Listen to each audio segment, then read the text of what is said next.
Good afternoon, everybody. It's my pleasure to be here again. My name is Nicolas Maillard, and in the name of FAUBAI, I will manage this keynote speech.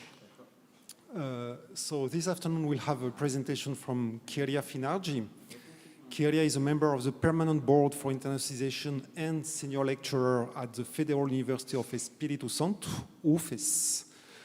She is actively involved in national, regional, and international organizations, associations, and foundations such as AILA, Unesco and Fapes. She's the current vice president for AILA. As a professor, she has directed more than 42 postgraduate studies at master and PhD level in Brazil and abroad, and her publications, more than 200, have been cited by more than 1,600 people.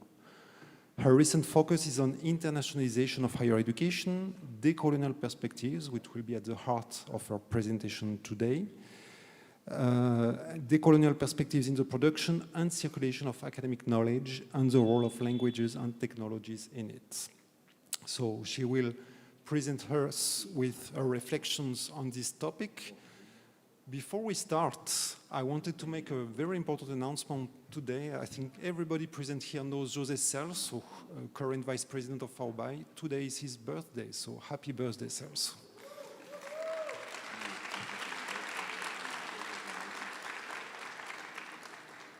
And so with this round of applauses, I'm very glad to welcome Kyria Finardi. Kyria, the floor is yours.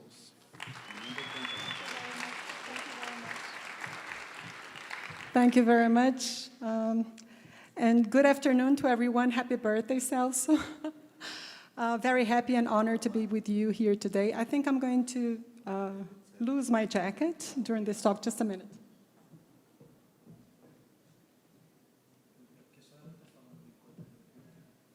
So as to be closer to you and to be able to speak with more freedom, I think. I know that some of you may be a little bit disappointed, maybe expecting to see more people and hear more voices here in this talk entitled Voices from the South. And so for you, I have an apology and an invitation in this talk, because I am not very organized with my notes and with my time. I took a few notes that I'm going to read roughly in the beginning of this talk. And then in the end of the talk, I expect to sit with my colleague here to take questions, comments, discussions from the audience, because I really want this to be a dialogue of inclusion of many voices, and not only from the South, from everywhere. We can take questions in English, Portuguese, Spanish, Italian, and French, and we'll be very, very happy to have you all included in this conversation. So I beg you to please bear with me a little bit, and I apologize for having to read part of the notes so that I can stay on topic and in time with you here today.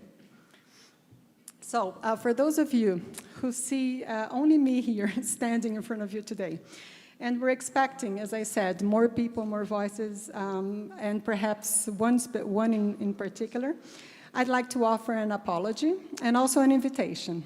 The apology relates to the fact that we were expecting that Laverne Samuels from Africa was able to join me for this talk today, but unfortunately he was not able to be here in person. But now the invitation is related to the apology, and it relates to the fact that I hope to be able to bring at least his voice to this talk, as well as other voices and peoples and languages to this conversation we're going to have with you today. So, as I said in the beginning, I beg you to bear with me a little bit longer and invite you to this very reflective talk about the affordances and possibilities of including and acknowledging the potential of these voices from the South in the global dialogues and scenario of internationalization of higher education. In 1675, researcher, scientist Isaac Newton wrote to a fellow scientist saying, I've been able to see further by standing on the shoulders of giants. Just as today, I aim and I would like to speak to you with, rather than by, the shoulders of giants who represent these voices from the South. I am both humbled and honored to be the messenger of these voices, and I can only hope to be able to be up to the task and not to have the same result of most messengers in this case. It is not by chance that I opened this reflection today with a citation by a scientist from the global north, which in many ways mirrors the coloniality of voices in the internationalization of higher education from and in the South, as our roots and trees have been deeply etched and entrenched by conceptualizations from the global north. Having said that, you're probably asking yourself what I mean by these voices from the South, or even by the terms global north, global south. And if you think that these terms are related to the geographical position of where I'm speaking from, you're not quite right. It is not so much about the geographical position or location, but rather about the geopolitical positionality that I would like to talk to you today. Now, if you insist on addressing both geographical and geopolitical positions and positionalities, then I'm speaking from Latin America, and with, rather than from, the perspective of voices from the South, still regarding my position and positionality as a white Latin American woman who's part of a network of Latin American internationalist women, some of whom are here. Very happy to see you all here, Fernanda and colleagues. And who's part of a network of Latin American nationalist women, as I said, some of whom are here today. And not only these women, but many other people, men, and not only from the South, but also from the North. So I hope my memory does not fail me, though I already apologize because I know it will. It always does. That's why I brought at least part of what I wanted to make sure I got in paper and in writing so I didn't forget. So I want to apologize right off from the beginning of my talk. If I forget to mention any names in this reflective quilt of voices I aim to sew with you today, a quilt composed by voices, patches of men, women, of many colors, languages, positions, and positionalities within the international arena. Yes, because I still think the internationalization of higher education is still very much an arena, as we argue today. Standing on the shoulders of these southern giants, I intend to invite to this talk today. Starting with one from Africa, my favorite writer. As Nigerian writer Chimamanda Adichie claimed in her book and talk, The Danger of a Single Story, one of my favorite TED Talks. I can see by the heads nodding here that most people here also have this as a favorite. Glad to relate to that. She grew up on a university campus in eastern Nigeria, and her mother said that she started reading at the age of 2, although she thinks 4 is probably the right age and closest to the truth, since she was a very early reader and writer, having read mostly British and American children's books. She was also very artistic. She drew pictures on the books and stories that she wrote, starting at the age of 7, with pencil and crayon, and with illustrations that her poor mother was obligated to read, and that she wrote exactly with the kinds of stories that she was reading from those American and British books. All of her characters were white and blue-eyed. They played in the snow. They ate apples. And they talked a lot about the weather, how lovely it was that the sun had come out. Even though she came from Nigeria, a place where there is no sun and where there is no reason to talk about the weather. Her characters also drank a lot of ginger beer because the characters of the British stories that she read drank ginger beer. And for many years afterwards, she would have a desperate desire to taste ginger beer. And with this anecdote and piece of experience from Chimamanda Adichie, what I mean to say is that what this demonstrates is that how impressionable and vulnerable we are in the face of a story, particularly as young learners, as I wish and hope we all are, despite our age. Because all she had read were books in which characters were foreign, she had become convinced that books, by their very nature, had to have foreigners in them. and had to be about things with which she could not personally relate. Now, things changed when she discovered African books that were not many and not very easily available. They weren't quite easy to find where she lived. But because of writers like Chinua Achebe, and I'm sorry if I'm not pronouncing the names right, and Kamara Layeshe, she went through a mental shift in her perception of literature. She realized that people like her, girls with skin the color of chocolate, whose kinky hair could not form ponytails, could also exist in literature. She started to write about things she recognized. Now she loved those American and British books she read. She did, really. They stirred her imagination. They opened up new worlds for her. But the unintended consequence was that she did not know that people like her could exist, and not only in literature. So what the discovery of African writers did for her was this. It saved her from having a single story of what books could be, of what people could be. Before she went to the US, she didn't consciously identify as an African. But in the US, whenever Africa came up, her name was named and people would look at her. Though she still gets very irritated when Africa is related or identified with one country and not a continent with many different countries.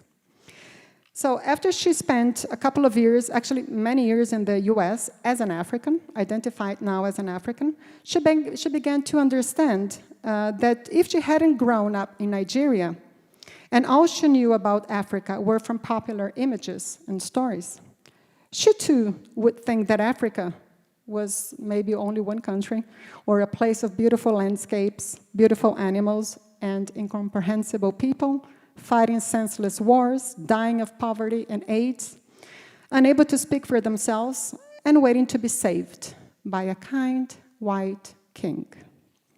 Foreigner. She would see Africans in the same way that she, as a child, had seen those stories where the single story of Africa ultimately comes from Western literature. A few years ago, she visited Mexico while she was still living in the US. And while she was still living in the US, she was following the news in the US about the immigration issue, let's put it this way, but from the perspective of American television. The first day when she was in Guadalajara, she started watching people going to work, rolling up tortillas in the marketplace, smoking, laughing, living. And then it hit her. She was overwhelmed with shame as she realized that she had been immersed in the media coverage of Mexicans and of what they could become, only one thing in her mind, as something of an abject immigrant. She had bought into the single story of Mexicans, and she could not have been more ashamed of herself. So that is how to create a single story. Show a people as one thing, as only one thing. Over and over again. And that is what they become. It's impossible to talk about the single story without talking about power, of course. Like our economic and political worlds, stories too are defined by the principle of power and who gets to tell the story, who gets to read, etc., etc. In what language we can tell the story. How they are told, how many stories are told, and how they are dependent on who tells the power, who holds the power. Power is the ability not just to tell the story of another person, but also to make it the definite story of that person. I hope you realize that by saying story of a person, I'm using this as a metaphor to story of countries and universities. So the single story creates stereotypes. And the problem with the stereotypes is not that they are untrue, but they are incomplete. They make one story become the only story. The consequence of the single story is this. It robs people of dignity. It makes a recognition of our equal humanity difficult, to say the least. So what if before her Mexican trip, Adichie had followed the immigration debate from both sides, both the US and the Mexican? What if there were an African television network that broadcast diverse African stories? What if there were more African stories and books? Stories matter. Many stories matter and can be used to empower and to humanize. And when we reject the single story line and realize that there is never a single story, we then realize that there is more that unites us than differentiates us. And this is what I want to highlight in the talk with you today. And so as to tell you another story with the voices from the South, I bring in, or I invite to this polyphony, cacophony, poly-dialogue I'm having here, two other colleagues. I'm not sure if they're here or not. Eduardo Figueiredo and Juliana Martinez from the Federal University of Espírito Santo. They're not? Yeah. Ron also from the Federal University of Espírito Santo. But Eduardo and Juliana, in one of their articles about the use of decolonial perspectives to decolonize or to make visible scholarly knowledge, they invite researchers to reveal their locus of enunciation, that is, their stories, or put differently, their positions and positionalities in their universities and world, so as to decolonize academic knowledge, to make visible other locus of enunciation. And I thus take on this invitation, invite you to do it with me, and reveal my locus of enunciation, in the hopes that my action and experience with internationalization of higher education in and with the South triggers our reflection about the intricate ways in which coloniality produces one single story and operates in our field, and in my case, in Latin America. Just as a single story can limit our horizon, a single language can limit the scope of readership of our stories too. In the case of the story of internationalization of higher education, mostly told in English and by the Global North, this one story, one language can produce a myopic view of this process. Regarding the two most important languages spoken in Latin America, and when I say the two most important languages, I'm only referring to the number of speakers, I want to make that clear, that is Spanish and Portuguese. Positioned, as rankings always like this word, positioned. So positioned as the second and fifth most important international languages in the world, again, by the number of speakers. In the ranking of languages, and which together, Spanish and Portuguese, account for almost 1 billion speakers worldwide. Especially, it is very difficult to understand the positionality, the position and positionality of Latin American universities and the internationalization of higher education in those universities in the South. Especially when we look at this data from the selfie I'm going to present to you now, based on the Ibero-American report of 2021, produced by the Organization of Ibero-American States for the region. So I'm going to give you a selfie, just a few numbers, for you to picture what the production of Latin American science is in the Global South and in the region of Ibero-America, where Spanish and Portuguese is spoken. The regional investment in R&D in the region is about 0.7% of the annual GDP, but Spain, Portugal, and Brazil are the only countries with more than 1% of investment. And it's important for us to remember the OECD countries invest a lot more than that, while Unesco, for example, suggests a minimum of 1%. In the case of Brazil, this country alone represents 70% of all Latin American investment in R&D. So it is very difficult, hearing these numbers and the impact not only of these numbers, but the languages and the production of knowledge we have here in the South, to see our representation. When we see the picture of internationalization of higher education, it's very difficult for us to understand how we are located in this picture. In Latin America, most of the investment in science comes from the public sector, 60% or more. And you'll see in the example I'm going to bring later on about USP, one of the top universities in Brazil, why this is important for Latin America. There are more than 100,000 researchers in Latin America, and about 1 million if we count Spain and Portugal. So we're talking about almost 1 million researchers, scientists, professors who speak Portuguese and English, and who come from the Ibero-American region. 2 out of 3 Latin American researchers are Brazilian, accounting for more than 400,000 researchers. So we're talking about almost 500,000 researchers, only considering Brazil. The expansion of researchers in the region is formidable, 55% in the last decade. These numbers reflect the growth of higher education in the region, with an increase of 50% in student enrollment in the last decade, actually from 2010 to 2018, with an unmatched increase in almost 20% in the number of academics. Now, considering the role of Spanish and Portuguese in the expansion of higher education and academic publications worldwide, the report shows that Brazilian publications in the Web of Science in Spanish account for, 90%.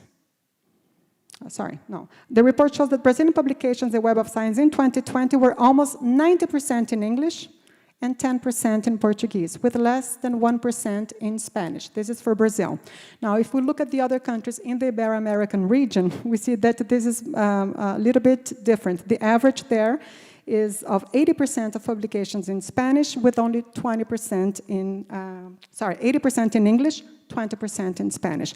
Even so, if we look at this, the percentage of publications in English and in other languages, we'll see that the average in the region is way above those of other countries. For example, Germany, 8% only in German. France, only 8%. Portugal, 4%. Italy, 3%. Just to give a few examples out of the Global South.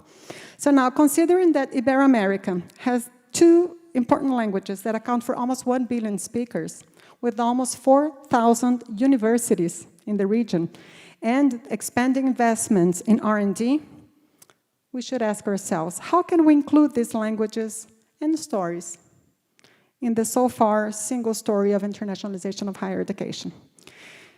I think one of the reasons why I was invited for this talk is to offer some suggestions on how we can do this. So I very humbly offer a few, and I expect to engage in a dialogue in the end of this talk with you, so that you can also share your voices with me on how we can do this, how we can be more inclusive with these voices from the South.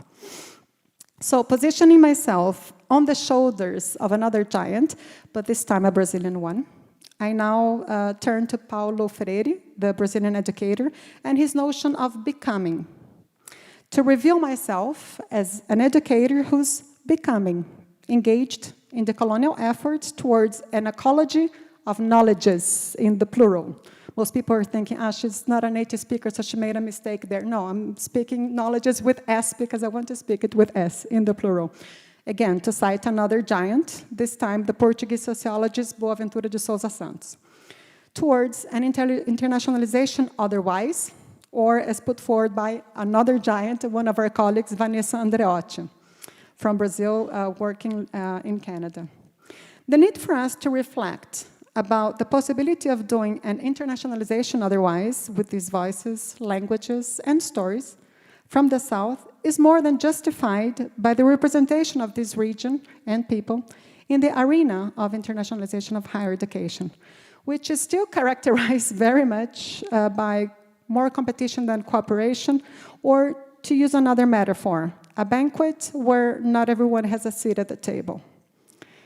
In this global village, the world has become, where not everybody has a passport or a citizen status, and in the case of universities, not all of them are considered world-class internationalized institutions, as they struggle and juggle, pun intended, between the trade-offs between producing global knowledge and knowledge with local relevance.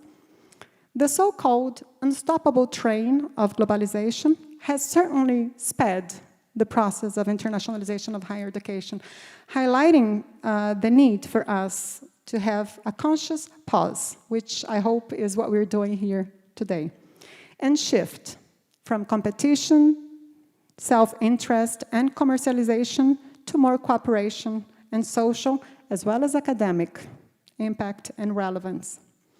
So as it probably became evident to you by now, I think that one way of doing this is through the inclusion of more stories, voices, languages, people, places, with the aid of lens of epistemologies of the South or decolonial efforts that aim to tell other stories, or more stories, by revealing, creating, and or keeping alive different ways of knowing, being, and relating in the world. And I think that after what we lived and experienced during the pandemic, this has never been more important, right? I hope we all learned that lesson. So now, some of you are going to say, well, Kyria, I think that decolonization is not compatible with internationalization. You're trying to put two things here that are not compatible. Well, I beg to disagree, for I think that these two things can actually potentialize one another, at least in the sense that I see internationalization as cooperation, as providing the tools as an end to a better world. And so as to invite other voices to banquet with us today, I propose a toast to my colleagues Hans de Witt, Fernanda Leal, and Lisa Unanst, with their claim that the competitive, economy-oriented paradigm of internationalization of higher education begs alternatives aimed at shaping cooperative, sustainable, and alternative futures. And in that sense, I think that these stories and voices from the South, but not only, have much to contribute in the promotion of a perspective of internationalization of higher education that recognizes the epistemic I have a problem with this word, plurality of the world, thus fostering more competitive, cooperative, sustainable, and meaningful interactions in the realm of internationalization. If we consider the number of seats that Latin Americans have in the internationalization of higher education table, as shown today by some of the facts that I brought you with the selfie of the region, I dare say that we are considerably underrepresented. Latin America, along with Africa, is the continent with the fewest top universities, with no Latin American university in the top 100 of global university rankings, and relatively few Latin American scholars and scientists among the most highly cited scientists. I definitely relate to what Chimamanda Adichie was feeling in terms of having books to tell other stories here. So now this is very hard to explain, given that Latin America alone represents 8.5% of the world population and produces 8.7% of the planet's GDP, though its university account for only 1.6% of the top 500 institutions in the Shanghai ranking and less than 1.5% of the top 400 in the Times Higher Education World University ranking. Surprised? You may be wondering whether this is a position or positionality problem. That is, whether the fate of Latin American universities is due to their position in the geographical South or in the geopolitical South, or both. Or perhaps due to the fact that we do not have many people telling our stories in the realm of internationalization of higher education. The case of the University of São Paulo, I said I was going to give you an example, USP, is very emblematic. Because this university has the highest number of top-rated graduate programs in Brazil, annually producing more PhD graduates than any US university, being the highest financed public university in Latin America, though its management is severely constrained by rigid civil servant regulations, which in a way is representative of the dependence of the region to public investment. Remember I said that universities in the region depend mostly on public funding, more than 60%, which is not what happens in other regions in the world. And this, of course, has a price. It's very good to have public investment, but at the same time, it's very difficult to manage it. But what is more critical, in my view, is the invisibility of the story of USP, for example, and its contribution to global as well as local stories, or to the single story of internationalization of higher education. Because of that, some researchers, Some of you here, I've already seen some of you that I'm sure share this view with me here today, and me included, have been arguing for a pluriversal and situated model of internationalization for and with voices and stories from the Global South that understand the challenges and specificities of the region. More specifically, and in what concerns Latin America, we envision a banquet where all have seats at the table and can choose different courses from the menu, because it is not a one-size-fits-all menu, by the way, pun intended again. And so as to reflect about possibilities of including, rather than suppressing, some of these voices and seats at the table, I now speak with my colleagues, Fernanda Leal and Julieta Aba, about the need to expand the epistemological horizon of internationalization by including these voices using theoretical lenses that question the way in which we produce and disseminate knowledge. In other words, the way we tell and retell stories in the context of internationalization of higher education. Some concrete examples of this in Latin America that I could name are the Cordoba movement of 1918 as a relevant historical antecedent of internationalization initiatives in the region. Also, UNILA, the Latin American University of Integration, UNILAB, the Afro-Brazilian International University of the Lusophony, the ELAM, the Latin American School of Medicine, INILAT, the Latin American Initiative for Internationalization, which FAUBAI is part. And more recently, this group of women that I mentioned, the AILA network of Latin American internationalist women, some of whom are here today, as I said.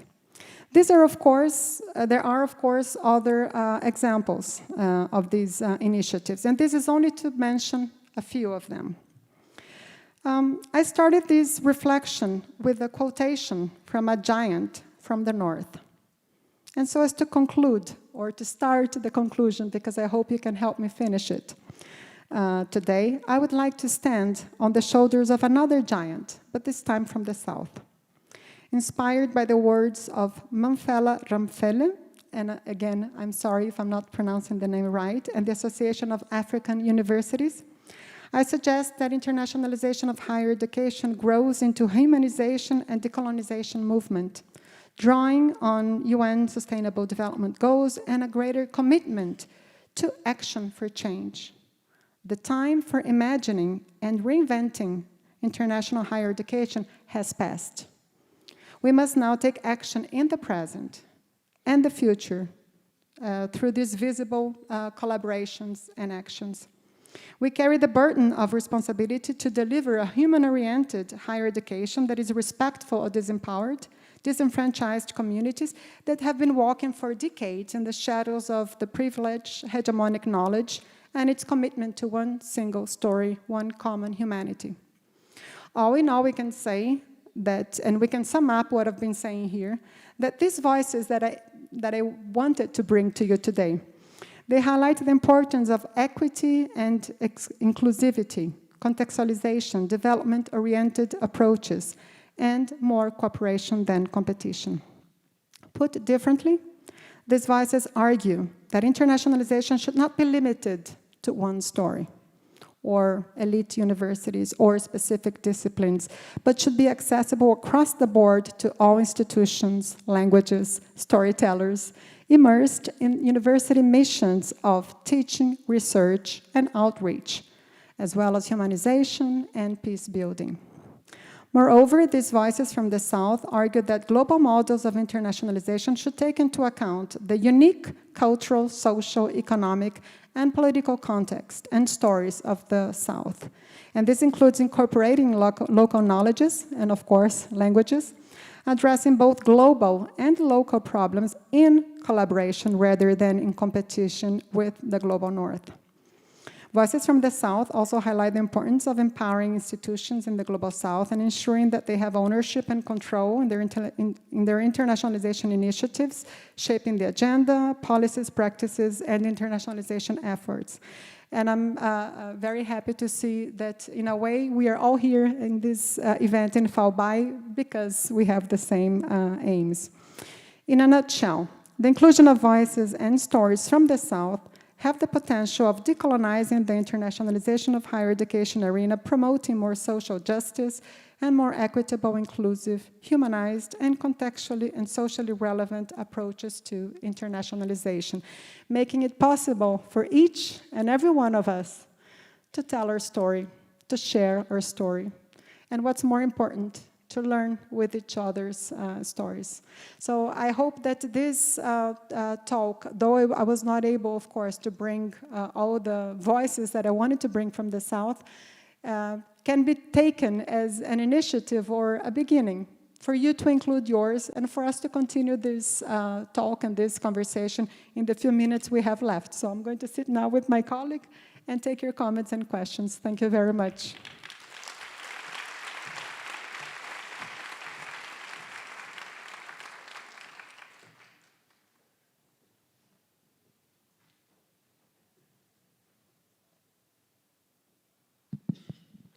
Thank you very much, Kyria. So we have 45 minutes for questions, comments. More than questions, if I am correct, I think Kyria is waiting for other voices, other opinions, other ideas to be able to complement those that she presented. So please don't be shy. Also, she made a point that she questions in Portuguese, in Spanish, in many other languages would be more than welcome, so please don't be shy in using your own native language if needed. Maybe we can answer in Portuguese also if needed. So, are there any questions? Microphone is coming. Parabéns. Obrigada. Congratulations, Kyria. Wonderful talk. My name is Ron Martinez, from the north and south, I guess. My pin here says it, because on my lapel here, you can't see it, but it's a Brazilian flag and American flag. I feel I'm a part of both worlds.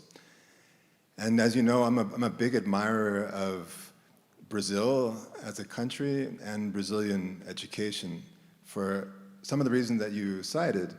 The DEIA aspect of diversity, equity, inclusion, and access is something that is admirable. Just a couple of days ago when I arrived here, I took a picture of, when you wait to board a plane and then they call the priority groups, whatever, and in a lot of other countries, priority group means, you spent more money.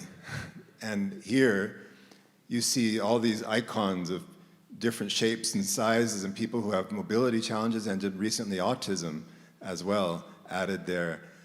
And that shows that you really walk the talk here in terms of access and inclusion here in Brazil. And I really admire that. And the same applies to Brazilian higher education, where when I tell people in other countries, hey, the top universities in Brazil are tuition free, they can't believe it.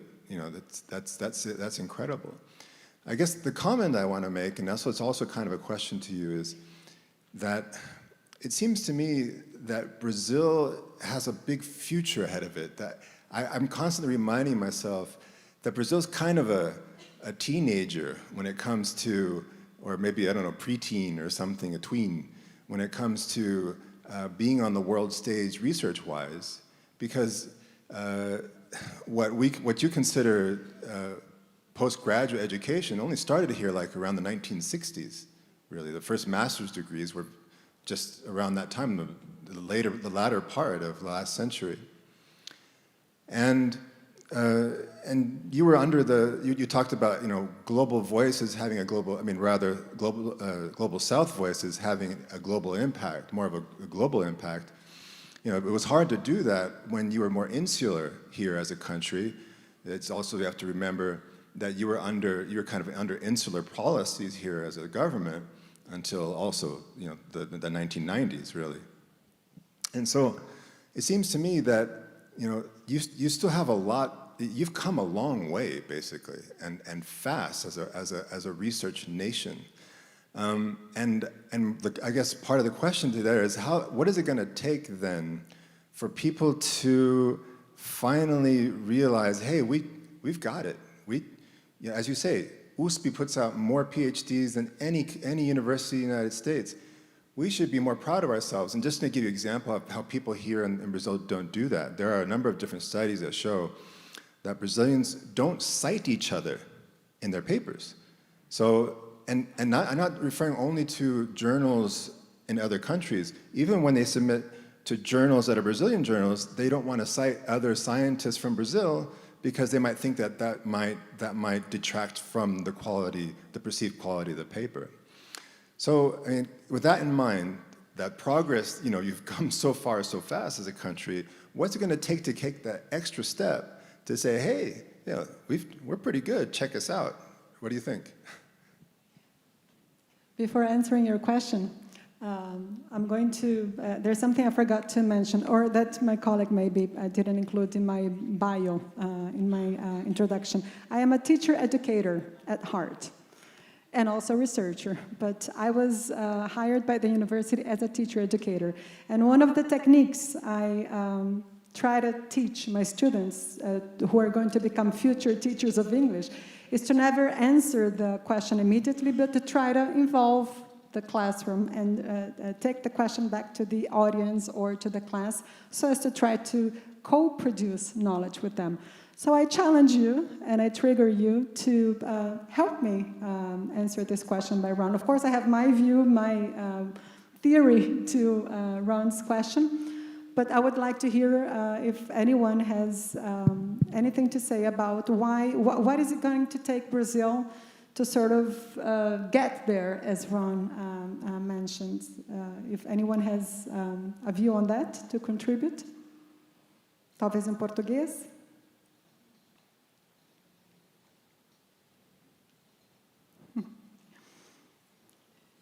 While you're thinking, and I would love to hear your thoughts too, I would like to say, Ron, that of course we are very young at heart, not only at heart, but I mean we started doing research back in the 60s after the graduate professors who had scholarships to go abroad and participating in graduate programs abroad came to Brazil, then they started their own postgraduate programs. And so if we consider the trajectory of other countries who started doing research and whose universities, I think Brazil was one of the latest countries in Latin America to start their universities, or the last one actually, the last one, right? So I think that considering the stage where we began and how fast or how well we've done so far, I think we have more reasons to be proud than to, of course there are challenges, but we have to consider where we started and where we have come. Again, as a teacher, as a professor, I usually tell my students that my rule for evaluating students, it's not so much where they arrive in the end, but it's to look at where they stand, where they started their process. And so even if a student with a lot of difficulty improved very little, but he did a lot of effort for this, I think this has to be congratulated. Whereas for others who perhaps traveled faster but had more facility, the effort is not so much. So comparing to the situation in Brazil, I think we started late with many difficulties, many challenges, and of course, not only the territory and the number of people we have in Brazil is a huge challenge to be inclusive in this education, and so perhaps the dependence on public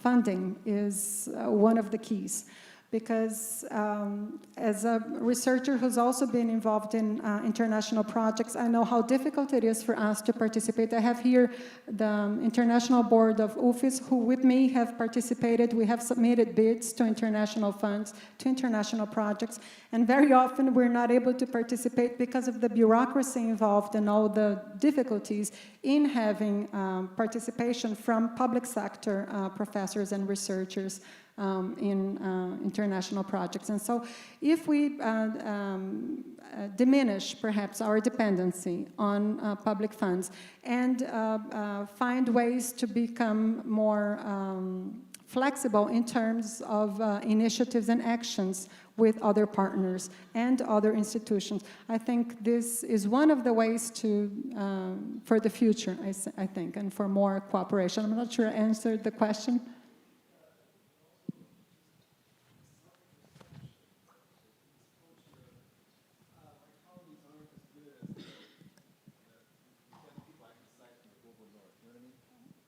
For those of you who didn't hear Ron, he said that also perhaps improve the self-perception in Brazil, that some researchers have that, oh, you know, I'm not citing my Brazilian colleague because, you know, it's not so worth citing him as it is citing somebody from the north, for example. And I completely agree. I think we have to be more proud of what we have achieved. We have to acknowledge, and this is one of the claims of decolonial perspectives and efforts, to try to review ourselves, acknowledge ourselves, and be more considerate with the local possibilities, and also the things that we have to congratulate and be happy about here, locally. And I think this is a step in that direction. And the fact that we are now having this international event with so many international researchers and the Brazilian invited to do a plenary talk, I think is an excellent initiative that must be congratulated on behalf of FAUBAI, right? Because they could have invited somebody from the north, for example. They invited somebody from Brazil to sort of give this tone of, yes, we acknowledge, we appreciate also what is done here. Yeah. Before we take another question, let me comment on it and propose also something else in the same line. Regarding the internationalization process, maybe something which would help changing that look that we have on ourselves would be to work more on bringing in foreigners more than sending our top students and our top researchers all abroad to improve still what they can do. Because when we receive foreign scientists and foreign students, well, automatically we also improve our self-esteem, because everybody on our campuses sees those foreigners coming here to listen to our voices, to learn with us. And in many ways, they also qualify our degrees, our research, our extension activities, our outreach activities also. So I was wondering if your reflections were also going this way regarding this idea of changing the motion, you know, instead of outwards mobility, maybe bringing in some more foreigners would help also changing that look on ourselves. I absolutely agree with you. And it is because of this that some people, I think Lima and Maranhão, they mentioned this, that because Brazil sends more people than receives internationally to the universities, for example, we send in more academics than we receive. And that is why Brazilian higher education is characterized, for example, as being more passive rather than active in the sense of attracting more international students. And of course, one way of doing this, one way of internationalizing is attracting more international students, international academics, so showing the world what we are and what we can do. But I think that the pandemic, for example, has shown us that we cannot be restricted, or we shouldn't think as internationalization as only or mainly a synonym for mobility, especially academic mobility. I was just talking to Valdenor, who's there this morning, exactly about this, that unfortunately after the pandemic, most universities, they went back to in-person classes and they said, okay, now we have to forget about online teaching, learning, and online possibilities, because, you know, people are having this hangover from online activities. But I think it is a pity in the sense that perhaps when we were doing academic mobility as a synonym of internationalization, Only 2% maybe of the academic community, with luck, could participate because of the cost involved in academic mobility. Whereas with virtual mobility, for example, we can include a lot more people.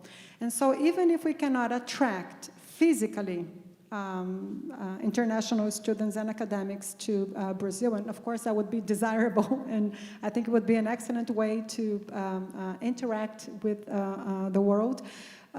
Perhaps we should invest more in online possibilities. I think that there is a saying in Portuguese, I'm going to try to translate it into English. I'm not sure those who don't speak Portuguese will be able to understand. But in Portuguese we have this saying, jogaram fora o bebê junto com a água do banho.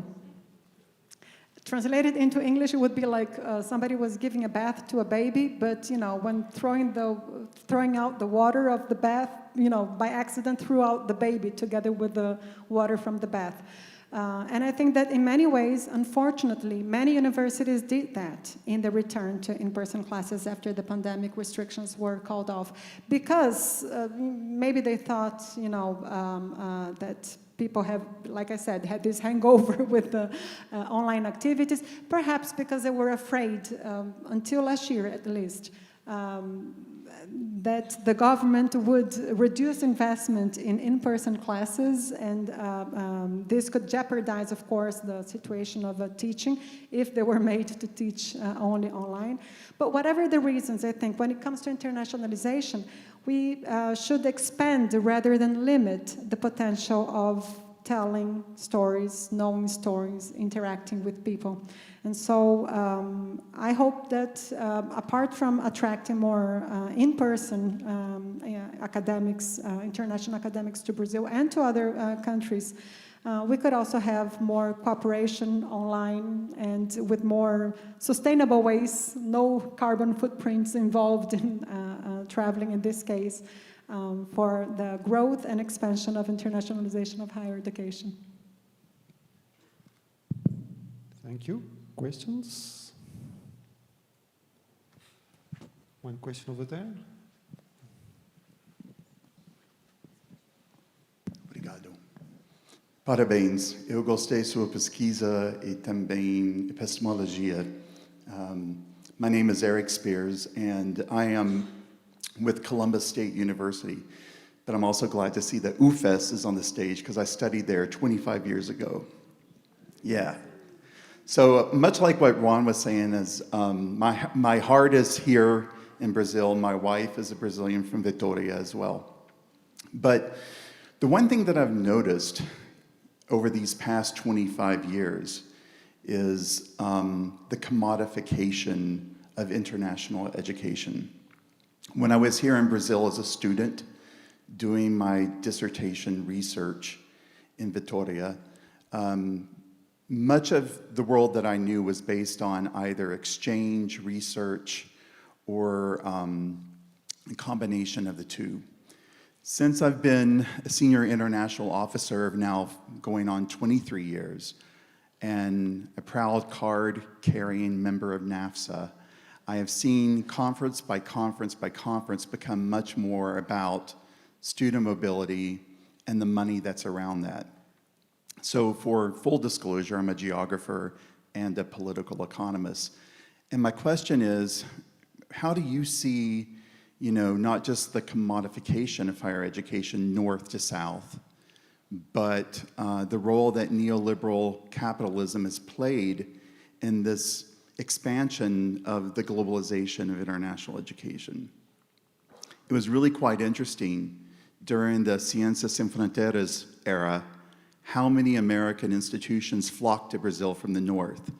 And I'm curious as to whether or not many of those same institutions are engaging with Brazilian institutions now that that lucrative program that fulfilled tuition endeavors has ended. So I'm just curious, how does your research, how do you respond to the structures that are there, let alone the single stories that you're trying to bust through?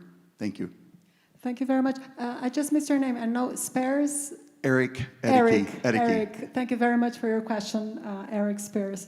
Let me see if I can answer your question. as I said, because at least in Brazil, a lot of this is also related to Latin America, but the numbers I'm giving is about Brazil.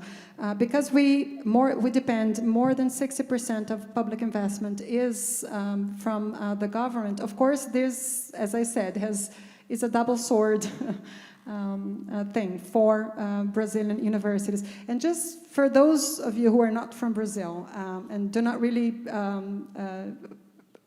I think understand what Ron said about, being able to study in a public university without having to pay fees. This is something that it's only in Brazil. As far as I'm concerned, this is something that can only be done in Brazil, in public universities in Brazil.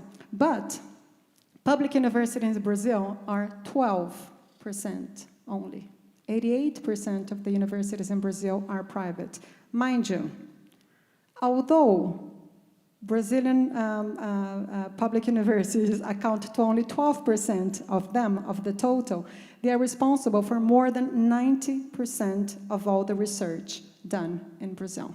So I think this speaks a lot about the type of situation we have here. And so as to answer your question, Eric, when I started doing research on motivations, practices of internationalization of higher education about a decade or 12 years ago, I remember the first thing I wanted to see was why Brazil should engage or should try to internationalize in the first place. Because I knew that, for example, for US, Europe, for most of the other countries that depend on international fees and depend on students' fees, of course, at least part of the answer is obvious. Of course, they want to interact, to learn from each other. There's the soft diplomacy, all the other goodwills and intentions related to internationalization of higher education. But we cannot be naive to think that, that would be the only drive, the only motivation for internationalization. There is neoliberal, of course, commodification and economic interest in that. And so I wanted to see what was the situation in Brazil, because if we do not depend on international fees, actually we don't depend on fees, because our students do not pay fees. Why would Brazilian universities want to internationalize? And so as to try to understand this scenario, I did exactly that. I started looking at comparing private and public universities in Brazil.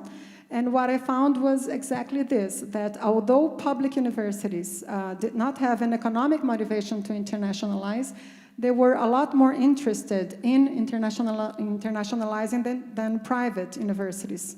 And I couldn't understand that. Why was that, if the private universities could receive fees from students? And the answer was sort of obvious. It's just that I couldn't see it then. The domestic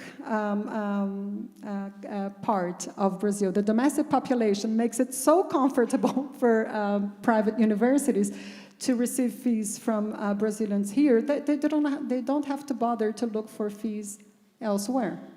Since 88% of universities are private, that means that, and we are talking about a country with over 220 million people. So it's very comfortable for private universities to receive fees from international students. They don't have to bother to look elsewhere. Whereas for public universities, and this is something I think, again, relating to what Ron said, this is something for us Brazilians to be very proud of. Because public universities produce all this research, and because public universities are interested and motivated to internationalize for the good reasons, or for the, let's say, social justice reasons of learning from and with each other, and not necessarily for economic demands, since we cannot receive any financial benefits of internationalizing. I think this, in a way, means that public universities are more engaged to a point in internationalization. And this commodification of international education that we see everywhere in the world, perhaps is not so much in private universities in Brazil, as I said, because of the size of the domestic market, because it is a market then, in that case, right? And so I'm not sure I answered this question. I know that this is somewhat representative of other countries in Latin America, although other countries, they do charge fees for their students. There is no public tuition-free university as we have in Brazil, as far as I'm concerned. I think maybe only in Scotland that I know of, but no other country. But in any case, at least in Latin America, the university has a very important social role, which is different from other countries. The university here is not only a place for the production of knowledge, it is also that, but it's a place and it is an arena where we have to socially give answers to our local needs. And so perhaps this is one of the reasons. Let me then challenge you exactly on this last point.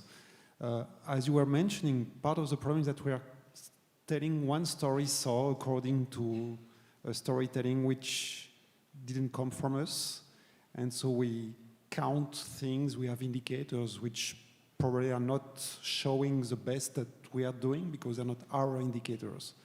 And especially we're getting these social activities in our universities, what we call extension here. I think that's what you were referring to, which is social but also cultural in many ways. Well, if only we counted these activities, whether for internationalization, whether in terms of impact of the university on the country, certainly in such a ranking which would include such a parameter, our universities would be way, way better than they are doing by other standards. Another example I want to say, quoting one of the part of your speech, is you mentioned a couple of universities. I want to come back to the case of UNILA. It's a university, for those of you who don't know it, which was created especially in a view to having a totally international university on the triple frontier. If I remember well, maybe colleagues from UNILA can correct me, but by law they have to have at least half of their students who have a non-Brazilian citizenship. So by many criteria that I could think of, by far this university, which is a young one, is the most internationalized, at least in Brazil, and probably in many other places. However, by all the large, well-known international rankings that we have, UNILA probably appears in some of them, but not as high as it could. So I want to come back to this question of the rankings, which criteria. Why can't we use some criteria which would be more suited to our universities? And even more specifically, coming back to the extension, how much we could or we should build upon this model of university with three important missions, including the social one, to have our voice more recognized. Thank you very much for this opportunity to answer this. I absolutely agree with you. And I will engage with the audience and with some of my colleagues here who have written and with me and not only with me about this. For example, we have Felipe here, sitting here. He worked with me he works in the international office of UFES. And Felipe and I wrote a paper, I think it was 2017 or 19. He will remember because his memory is better than mine. But in that paper, I think we challenged and questioned the use of rankings, right, Felipe? Because the use of rankings, the way we do, and as you said, produced by, and I would argue for, other people, not us, never allow us to look good in the picture. It's like we're trying to, wear makeup and dresses and suits that do not fit us. Because they're not prepared, or they are not sensitive enough, for example, to capture the social mission we have in universities in the South. We have to tell them how many students we send, how many students we receive, how many classes we teach in English, for example. And of course, this is important, but is it really what happens in most of our universities?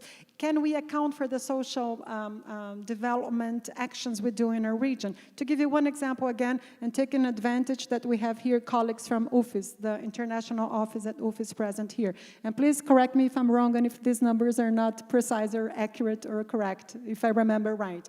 But to give you one example, at UFES, for example, roughly 98%, Frederico, who's from the incoming mobility, we remember this.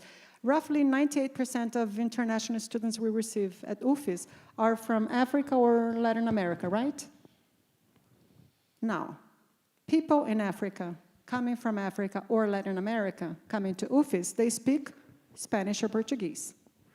Despite that, every year in the graduate program where I work, the coordinator of the program calls me and says, okay, Kyria, you're the only professor here who speaks English, so this year you must teach a course in English. We have to teach a course in English because we have to attract more international students. And then I said, but we are already attracting international students. It's just that they speak Spanish or Portuguese. No, you don't understand me. It's not these, it's the, international students. And so, and of course, I cannot blame, the coordinator of the program because, he's just trying to look good in the picture, just like everyone else is trying to look good in the picture.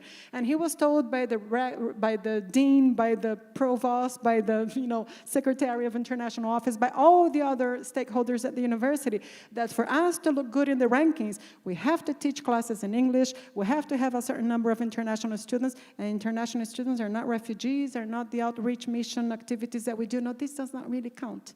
It doesn't matter if we help, Guarani communities around the university. It doesn't matter if we have social activities and outreach activities. What counts is the research, international students, and international students coming from a certain place. And so, what is the problem? The problem is the way we're telling the story. We're trying to tell a story with the grammar of, another language, a language that does not really enable us to tell us our story and the beauty of the outreach, teaching, community actions that we do.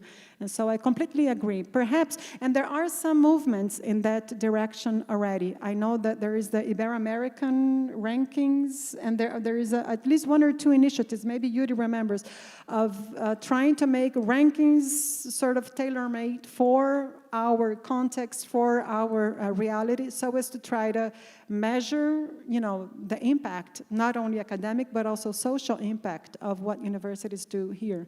And so perhaps this is one way forward. Thank you. Questions? We still have time for one or two questions. Professor Yuri.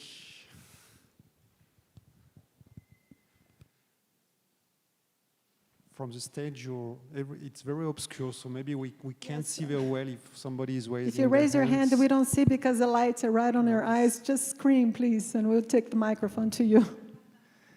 Thank you. I'm Yuri Leite. I'm the head of the international office at UFES. Well, I was thinking about Ron's comment on, why we're still teenagers or something like that. It's very interesting. I think the answer to that, part of the answer, I think, is that is actually internationalization, or maybe our low level of internationalization, because of many historical reasons over the past decades. But I think we tend to think that the neighbor's grass is always greener. So you think that everything that's in the U.S. or in Europe is better just because the neighbor's grass is greener. And unless you go out and see by yourself, I think that's the best way to see how good you are and how bad you are too. So from my experience, only after I left the country, I could see how good, the good things about the country and the science, and also the bad things about the country and the science. So it's a good way to look back. And I remember perfectly when I was a graduate student, one of my colleagues, who was like a senior professor in Brazil, in Unesco, he went to the U.S. to give a talk, and so he was in one of the top universities in the world giving a talk about his research, and everybody was like, amazed by his results and everything. He was like, he would, up to that point, he was kind of a famous researcher in Brazil, but not a famous research worldwide. Like everybody in the room was like, I mean, what are you waiting to publish this in like Science, Nature, or the best journals in the world? I mean, he never thought about that. He never thought his results or his research was good enough to reach this level. So I think we kind of grew, and then only after you go out and you see what other people do and you hear from them, then you get the confidence to maybe think about that and then spread the word this way. So just the thought about that. In Portuguese, I think we call this a síndrome do vira-lata. Né? We all suffer a little bit from that. But I take comfort in Ron's comment, and yours also, Yuri, in thinking that perhaps we are growing out of this syndrome, and we are beginning. And the fact that, and FAUBAI is doing that as well. I mean, the fact that I'm here today is a sign that we're starting to change. I mean, we are changing this scenario. And I absolutely agree with what you said. And to give you another concrete example of that, and to put, Felipe is very humble. So sometimes I have to highlight his work because he doesn't do that, and he doesn't like me to put him in the spotlight, but I will. Felipe is responsible for, I think, the first dissertation, PhD dissertation in language policies in Brazil. His dissertation was so good that it's used as reference in Brazil and was indicated for the CAPES Prêmio de Tese. And everybody was very happy, congratulated Felipe, blah, blah, blah. I mean, very happy. But then he won, because he did his PhD in Cototel with Spain, he won another prize for his dissertation also in Spain. And the number of congratulations he received, and also the news about his dissertation, were a lot more relevant and evident after he won the prize in Spain, sort of saying, it's okay if you win a prize in Brazil, but then winning a prize, and it was the same dissertation, mind you, right? When he won the prize in Spain, then, okay, people in Europe recognize the work of Felipe. And so I absolutely agree, Yuri. I think we have to stop and pause and think. Of course, it doesn't mean that we have to be over proud of ourselves, and I'm actually very glad that we're humble people. I think that it's, if we have to have a vice, it's better to do it by being too humble than being too proud. I still prefer to be too humble than being too proud. But I agree that what Ron said, that we have to look more into the stories, the prizes, the people, the theses, the works, the social relevance that universities, researchers, and people who are not part of the university do in relation and in cooperation with us, and be very proud of that. I'm very proud of what we're doing here today, and thanks FAUBAI for this possibility today. Thank you. I would have one more question, one more comment. Maybe we also should look more inside ourselves and inside our country to approximate the internationalization process from diversity, following up on this morning's and yesterday's talks, because we also have a lot of diversity, a lot of nationalities inside the Brazilian country. I also would like to refer to Canada, to New Zealand, where they have very strong policy of recognizing the Maori traditions.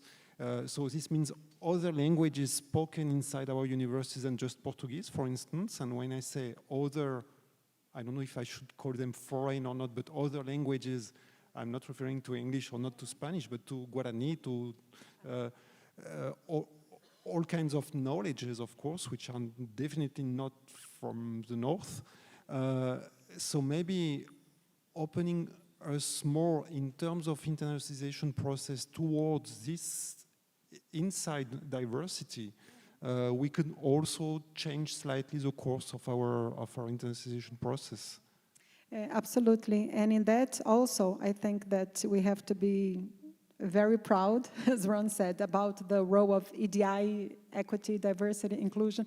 I'm creating this, as my colleague mentioned when he presented me, I'm working for this International Association of Applied Linguistics, AILA, for those of you who don't know. And inside AILA, I was trying to think of ways in which we could, within applied linguistics and researchers in the world, think of more EDI, equity, diversity, and inclusion. And then somebody said, why don't we include justice And then when we put J together with EDI, it came out this Jedi, from Star Wars.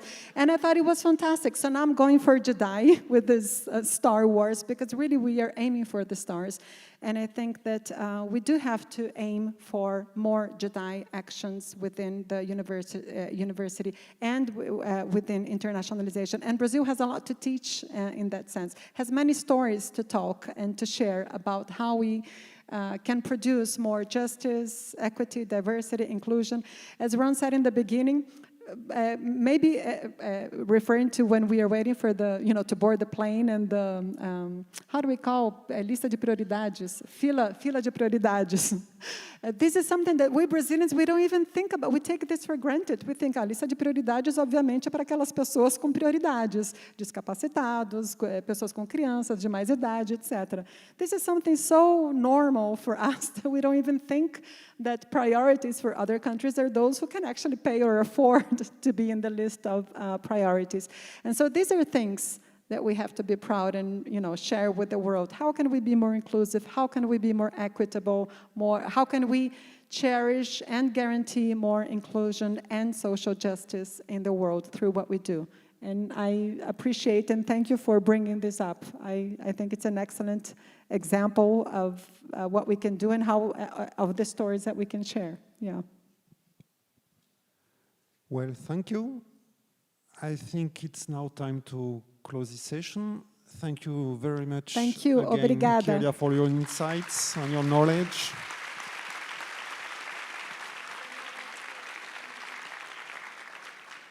And I think we now have a coffee break. I don't know if or without coffee, but it's a break at least. And we'll have a session starting again at 4.